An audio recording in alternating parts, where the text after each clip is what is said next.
ರಾಜ್ಯ ಕಾಂಗ್ರೆಸ್ನಲ್ಲಿ ದಲಿತ ಸಚಿವರ ಸಭೆ ನಿಲ್ತಾ ಇಲ್ಲ. ಸಭೆ ಮತ್ತೆ ಮತ್ತೆ ಮತ್ತೆ ಮುಂದುವರಿತಾನೆ ಇದೆ. ಅನೇಕ ವಾರ್ನಿಂಗ್ಗಳ ಹೊರತಾಗಿಯೂ ಕೂಡ ಸಪ್ರೇಟ್ ಆಗಿ ಗುಂಪು ಕಟ್ಟಿಕೊಂಡು ಸಭೆಗಳನ್ನು ಮಾಡಬೇಡಿ. ಅದು ರಾಜಣ್ಣ ಅವ್ರಿಗೂ ಆ ವಾರ್ನಿಂಗ್ ಇತ್ತು, ಪರಮೇಶ್ವರ್ ಅವ್ರಿಗೂ ಆ ವಾರ್ನಿಂಗ್ ಇತ್ತು, ಈ ಕಡೆ ಜಾರಕಿಹೊಳಿ ಅವ್ರಿಗೂ ಇತ್ತು. ಆದರೆ ಇದೀಗ ಎಲ್ಲವಕ್ಕೂ ಸಡ್ಡು ಹೊಡೆದು ದಲಿತ ಸಚಿವರು ಸಭೆಯನ್ನು ಮಾಡಿದ್ದಾರೆ. ಎಚ್ ಸಿ ಮಹದೇವಪ್ಪನವರು ಸತೀಶ್ ಜಾರಕಿಹೊಳಿ ಅವರು ಸಭೆಯನ್ನು ಮಾಡಿದ್ದಾರೆ. ಎಚ್ ಸಿ ಮಹದೇವಪ್ಪ ಅವರ ಬೆಂಗಳೂರು ಮನೆಯಲ್ಲಿ ಮೀಟಿಂಗನ್ನು ಮಾಡಿದ್ದಾರೆ. ದೆಹಲಿಯಿಂದ ಸತೀಶ್ ಜಾರಕಿಹೊಳಿ ವಾಪಸ್ ಆಗ್ತಾ ಇದ್ದಂತೆಯೇ ಎಲ್ಲರೂ ಆ್ಯಕ್ಟಿವ್ ಆಗಿದ್ದಾರೆ. ಅಲ್ಲಿ ಜಾರಕಿಹೊಳಿ ಅವರು ಆ್ಯಕ್ಟಿವ್ ಆಗಿದ್ದಾರೆ, ಮಹದೇವಪ್ಪನವರು ಆ್ಯಕ್ಟಿವ್ ಆಗಿದ್ದಾರೆ. ಇನ್ನೊಂದು ಕಡೆ ಇದೇ ಜಾರಕಿಹೊಳಿ ಅವರು JDS ನಾಯಕರನ್ನು ಕೂಡ ಕಂಡು ಬಂದಿದ್ದಾರೆ, ಮೀಟಿಂಗ್ ಮಾಡ್ಕೊಂಡು ಬಂದಿದ್ದಾರೆ. ಅವರೊಂದಿಗೂ ಕೂಡ ಇದು ಯಾವ ಥರ ಬೆಳವಣಿಗೆ ಅಂತ ಕೇಳಿದಾಗ ಜಾರಕಿಹೊಳಿ ಅವರು ಹೇಳ್ತಿದ್ರು, ಇಲ್ಲಪ್ಪ ನಮ್ಮ ಬಸ್ಸು ಫುಲ್ ಇದೆ, JDS ಶಾಸಕರು ಇಟ್ಕೊಂಡು ನಾವೇನು ಮಾಡೋಣ, ನಮ್ಮ ಬಸ್ಸು ಪೂರ್ತಿ ತುಂಬಿ ತುಳುಕ್ತಾ ಇದೆ ಈ ಬಸ್ಸಲ್ಲಿ, ಈಗ ನಮ್ಮ ಬಸ್ಸೇ ತುಂಬಿರ್ಬೇಕಾದ್ರೆ ಅವ್ರನ್ನ ಕರ್ಕೊಂಡು ನಾವೇನಪ್ಪ ಮಾಡೋಣ ಅಂತ ಒಂದು ಕಡೆ ಉತ್ತರ ಕೊಟ್ಟಿದ್ದರು. ಇದೀಗ ಇವರಿಬ್ಬರು ಆ್ಯಕ್ಟಿವ್ ಆಗಿದ್ದಾರೆ. ಜಾರಕಿಹೊಳಿ ಹಾಗೂ ಮಹದೇವಪ್ಪ ಅವರ ನಡುವೆ ಏನು ಮಾತುಕತೆ ನಡೀತು? TV5 ಕನ್ನಡದಲ್ಲಿ ಸಭೆ ಎಕ್ಸ್ಕ್ಲೂಸಿವ್ ಇನ್ಸೈಡ್ ರಿಪೋರ್ಟ್ ಇದೆ. ಖರ್ಗೆ ಜೊತೆಗಿನ ಚರ್ಚೆ ಬಗ್ಗೆ ಮಹದೇವಪ್ಪ ಅವರ ಗಮನಕ್ಕೆ ತಂದಿದ್ದಾರೆ ಸತೀಶ್ ಜಾರಕಿಹೊಳಿ ಅವರು. ಅಂದರೆ ಜಾರಕಿಹೊಳಿ ಅವರು ಹೋಗಿ AICC ಅಧ್ಯಕ್ಷ ಟೈಮ್ ಆ್ಯಂಡ್ ಅಗೈನ್ ಅವರೊಂದು ವಾರ್ನಿಂಗ್ ಕೊಡ್ತಾ ಇದ್ರು, ಈ ಥರ ಮಾಡಬೇಡಿ, ಪಾರ್ಟಿಗೆ ಒಳ್ಳೆಯ ಹೆಸರು ಬರಲ್ಲ, ಇದರಿಂದ ಗುಂಪುಗಾರಿಕೆ ಇದ್ದಾಗ ಕಂಟ್ರೋಲ್ ಮಾಡೋದು ಕಷ್ಟ ಆಗುತ್ತೆ, ನೀವು ಸಪ್ರೇಟಾಗಿ ಸಭೆ ಸೇರೋದು, ಊಟಕ್ಕೆ ಬಂದೆ ತಿಂಡಿಗೆ ಬಂದೆ ಅನ್ನೋದು, ಕಾಫಿಗೆ ಸೇರಿದ್ವಿ ಅನ್ನೋದು, ಇದೆಲ್ಲ ಇದೆಯಲ್ಲ ಪಾರ್ಟಿ ಮಟ್ಟದಲ್ಲಿ ನ್ಯಾಷನಲ್ ಲೆವೆಲಲ್ಲಿ ಬೇರೆಯೇ ಅರ್ಥ ಕೊಡುತ್ತೆ ಅಂತೆಲ್ಲ ಹೇಳಿದರು. ಇದೀಗ ಯಾರು ಆ ಥರ ಹೇಳಿದ್ರೋ ಅವರನ್ನೇ ಮೀಟ್ ಮಾಡ್ಕೊಂಡು ಬಂದಿರೋದು ಸತೀಶ್ ಜಾರಕಿಹೊಳಿ.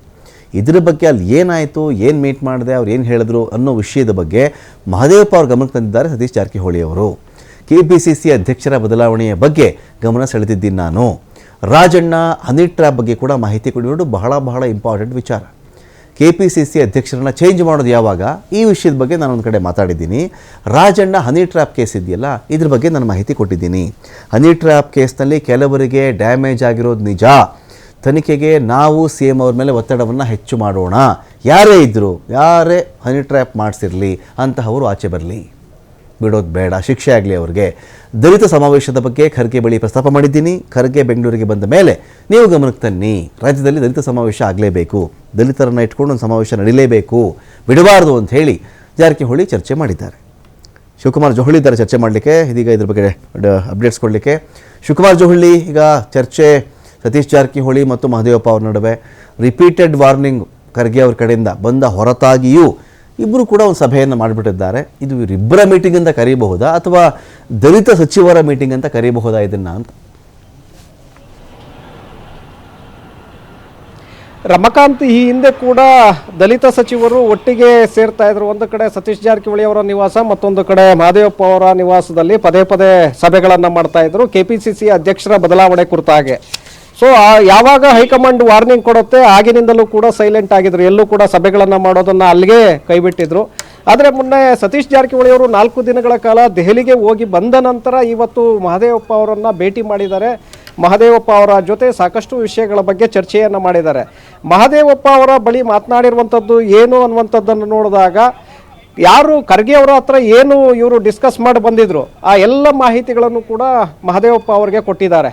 ಹನಿ ಟ್ರ್ಯಾಪ್ ವಿಚಾರ, KPCC ಅಧ್ಯಕ್ಷರ ಬದಲಾವಣೆ ವಿಚಾರ, ದಲಿತ ಸಮಾವೇಶದ ವಿಚಾರ, 3 ವಿಚಾರಗಳ ಬಗ್ಗೆ ಮಹದೇವಪ್ಪ ಅವರ ಗಮನಕ್ಕೆ ತಂದಿದ್ದಾರೆ. ನಾನು ಕೂಡ ಖರ್ಗೆ ಅವರ ಬಳಿ ಇದೇ ವಿಚಾರಗಳನ್ನು ಮಾತನಾಡಿದ್ದೇನೆ, ಅಲ್ಲಿ ಏನೇನು ಮಾತನಾಡಿದ್ದೇನೆ ಅದರ ಸಂಪೂರ್ಣವಾದಂಥ ಡೀಟೇಲ್ಸನ್ನು ಮಹದೇವಪ್ಪ ಅವರ ಮುಂದೆ ಇಟ್ಟಿದ್ದಾರೆ. ಕಾರಣ ಮತ್ತೆ ನಾವೆಲ್ಲರೂ ಕೂಡ ಒಟ್ಟಾಗಬೇಕು ಅನ್ನುವಂಥ ಒಂದು ಸಂದೇಶವನ್ನು ಈ ಮೂಲಕ ರವಾನೆ ಮಾಡೋದು ಸತೀಶ್ ಜಾರಕಿಹೊಳಿ ಅವರ ಹಿಂದಿರುವಂಥ ಉದ್ದೇಶ.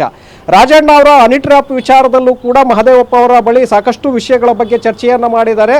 ಖರ್ಗೆ ಅವರ ಬಳಿ ನಾನು ಇಂತಿಂಥ ಮಾಹಿತಿಗಳನ್ನೇ ಕೊಟ್ಟಿದ್ದೇನೆ, ಯಾರು ಇದಕ್ಕೆ ಸೂತ್ರಧಾರರು ಮತ್ತು ಇದರಿಂದ ಏನಾಗ್ತಾ ಇದೆ ಎಲ್ಲ ಮಾಹಿತಿಗಳನ್ನು ಖರ್ಗೆ ಅವರಿಗೆ ಕೊಟ್ಟಿದ್ದೇನೆ ಅನ್ನುವಂಥ ವಿಚಾರವನ್ನು ಕೂಡ ಮಹದೇವಪ್ಪ ಅವರ ಗಮನಕ್ಕೆ ತಂದಿದ್ದಾರೆ. ಜೊತೆಗೆ ಈ ವಿಚಾರದಲ್ಲಿ ತನಿಖೆಗೆ ನಾವು ಹೆಚ್ಚಿನ ಒತ್ತಡವನ್ನು ತರಬೇಕು, ಅದನ್ನು ಮುಖ್ಯಮಂತ್ರಿಗಳ ಮೇಲೆ ಒತ್ತಡವನ್ನು ತಂದಾಗ ಮಾತ್ರ ಈ ತನಿಖೆ ನಡೆಯುತ್ತೆ, ಇಲ್ಲದೆ ಹೋದರೆ ತನಿಖೆ ಹಳ್ಳ ಹಿಡಿಯುತ್ತೆ ಅನ್ನುವಂಥ ವಿಚಾರವನ್ನು ಕೂಡ ಮಹದೇವಪ್ಪ ಅವರಿಗೆ ಇವತ್ತು ಗಮನಕ್ಕೆ ತಂದಿದ್ದಾರೆ. ಅಂದರೆ ನಾವೆಲ್ಲರೂ ಕೂಡ ಒಟ್ಟಾಗಿ ಪ್ರೆಸರ್ ತರಬೇಕು, ಅಲ್ಲಿ ಬಿಲ್ಡ್ ಮಾಡಬೇಕು. ಆ ಬಿಲ್ಡ್ ಮಾಡಿದಾಗ ಅಷ್ಟೇ ಅದು ತನಿಖೆ ಆಗುತ್ತೆ, ಅದರ ಹಿಂದೆ ಇರುವಂಥವ್ರು ಯಾರು ಅನ್ನುವಂಥದ್ದು ಬೆಳಕಿಗೆ ಬರುತ್ತೆ ಅನ್ನುವಂಥದ್ದು ಇದರ ಹಿಂದಿರುವಂಥ ಉದ್ದೇಶ. ಅದರ ಹಿಂದೆ ಬೇರೆ ರಾಜಕೀಯ ಲೆಕ್ಕಾಚಾರಗಳು ಕೂಡ ಇದೆ.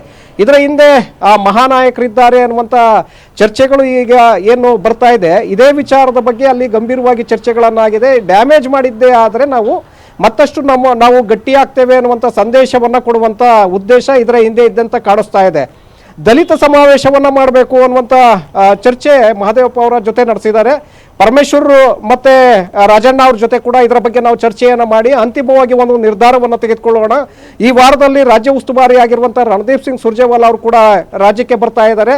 ಅವ್ರ ಜೊತೆ ಮಾತನಾಡಿ ನಾವು ಸಮಾವೇಶವನ್ನ ಮಾಡಲೇಬೇಕು ಅನ್ನುವಂಥ ಒಂದು ಪಟ್ಟನ್ನು ಅವ್ರ ಮುಂದೆ ಇಡೋಣ, ಯಾವ ಕಾರಣಕ್ಕೆ ಅನ್ನುವಂಥ ವಿವರಣೆಯನ್ನು ಕೂಡ ಅವ್ರಿಗೆ ಕೊಡೋಣ ಅನ್ನುವಂಥ ಚರ್ಚೆಯನ್ನ ಮಹದೇವಪ್ಪ ಅವರ ಬಳಿ ಮಾತನಾಡಿದ್ದಾರೆ ಅನ್ನುವಂಥ ಮಾಹಿತಿಗಳು ನಮಗೆ ಲಭ್ಯ ಆಗ್ತಾ ಇದೆ. ದಲಿತ ಸಮಾವೇಶವನ್ನ ಯಾಕೆ ಪದೇ ಪದೇ ನಾವು ದಲಿತ ಸಮಾವೇಶವನ್ನ ಮಾಡ್ತೇವೆ ಅನ್ನುವಂಥ ಹೇಳಿಕೆಯನ್ನು ಕೊಡ್ತಾ ಇದ್ದಾರೆ, ಮತ್ತೆ ಯಾಕೆ ಅದಕ್ಕೆ ಸಭೆಯನ್ನ ಸೇರ್ತಾ ಇದ್ದಾರೆ ಅನ್ನುವಂಥದ್ದನ್ನು ಗಮನಿಸಿದಾಗ ಜಾತಿ ಗಣತಿ ವರದಿ ಇನ್ನೇನು ಮುಖ್ಯಮಂತ್ರಿ ಸಿದ್ದರಾಮಯ್ಯ ಅವರು ಇರುವ ಒಳಗೆ ಆ ಜಾತಿ ಗಣತಿ ವರದಿಯನ್ನು ಕೂಡ ಅವರು ಅನುಷ್ಠಾನಕ್ಕೆ ತರುವಂತ ಪ್ರಯತ್ನವನ್ನ ಮಾಡ್ತಾರೆ. ಆಗ ನಾವು ದಲಿತ ಸಮುದಾಯದ ಜನ ಅತಿ ಹೆಚ್ಚಿನ ಪ್ರಮಾಣದಲ್ಲಿದ್ದೇವೆ ಅನ್ನುವಂಥದ್ದನ್ನ ಇಡೀ ರಾಜ್ಯಕ್ಕೆ ತೋರಿಸಬೇಕು ಅನ್ನುವಂಥದ್ದು ಇದರ ಹಿಂದಿರುವಂಥ ಲೆಕ್ಕಾಚಾರ. ರಾಜಕೀಯ ಸೀಟುಗಳು ಇರ್ಬೋದು ಅಥವಾ ಸ್ಥಾನಮಾನಗಳಿರ್ಬೋದು ಹೆಚ್ಚಿನ ಪ್ರಮಾಣದಲ್ಲಿ ನಾವು ಪಡ್ಕೊಳ್ಳೋದಕ್ಕೆ ಅವಕಾಶ ಆಗುತ್ತೆ. ಅದನ್ನು ಈ ಸಮಾವೇಶವನ್ನು ಯಶಸ್ವಿಯಾಗುವ ಮೂಲಕ ಸುಮಾರು 5-6 ಲಕ್ಷ ಜನ ಸೇರಿಸಿ ನಮ್ಮ ಸಂಖ್ಯೆ ಎಷ್ಟಿದೆ ಅನ್ನುವಂಥದ್ದನ್ನು ನಮ್ಮ ಸ್ವಪಕ್ಷೀಯ ನಾಯಕರಿಗೂ ಕೂಡ ತೋರಿಸ್ಬೇಕು, ಹಾಗೆ ಹೈಕಮಾಂಡ್ ನಾಯಕರಿಗೂ ಕೂಡ ಅದನ್ನು ತೋರಿಸ್ಬೇಕು. ಆ ಮೂಲಕ ನಾವು ನಮ್ಮ ಒಂದು ಶಕ್ತಿ ಪ್ರದರ್ಶನವನ್ನು ಮಾಡಬೇಕು ಅನ್ನುವಂಥ ಉದ್ದೇಶವನ್ನು ಇದರ ಹಿಂದೆ ಇಟ್ಕೊಂಡಿದ್ದಾರೆ. ಅದು ಮುಂದಿನ ದಿನಗಳಲ್ಲಿ ರಾಜಕೀಯ ಸ್ಥಾನಮಾನಗಳನ್ನು ಮತ್ತಷ್ಟು ಹೆಚ್ಚು ಮಾಡಿಕೊಳ್ಳುವಂಥ ಒಂದು ಪ್ರಯತ್ನದ ಭಾಗವಾಗಿ ಈ ಒಂದು ಚರ್ಚೆ ನಡೆದಿದೆ ಅನ್ನುವಂಥ ಮಾಹಿತಿಗಳು ಈಗ ನಮಗೆ ಸಿಕ್ಕಿರುವಂಥದ್ದು. Ramakant, thank you Shivu.